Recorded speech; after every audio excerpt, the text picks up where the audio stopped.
A single scream, that's all it took. With one piercing cry aimed at the sky, the girl made the swarm of monsters plummet from the clouds like rain.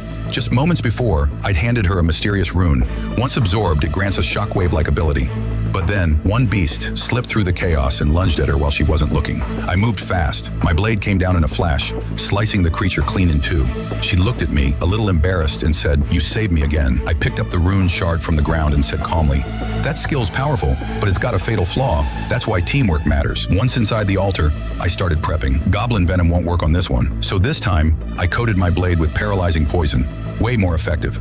Then I pulled out a string of beads called Sky Cats. When activated, they restore a bit of stamina. I earned these during a hunt not long ago. Since they require pre-activation, I swallowed one without hesitation. But to beat what we're about to face, that alone won't be enough. Looks like I'll have to burn through a lot of cloud biscuits this time. I popped one in my mouth. That familiar rush surged through my veins. Then, my rune color started to shift.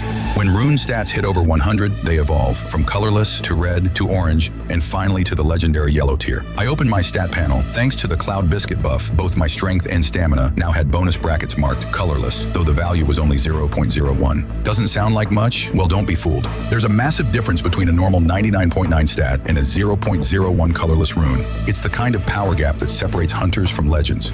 That monster, it was never meant to exist in the starter zone. I'll need at least colorless tier runes to stand a chance. I leapt toward the beast's head, blade ready. It sensed me at the last second, whipping around in a blur. I dodged the strike just in time. My expression turned deadly serious. He was charging a skill. Carnivores like this, they've got racial abilities. This one had two. First, fear. A paralyzing aura unleashed through eye contact. Second, devour. It swallows prey whole, then rapidly heals itself. When it thought I was frozen in place, it lunged. But I broke free, sidestepped, and retreated just out of range.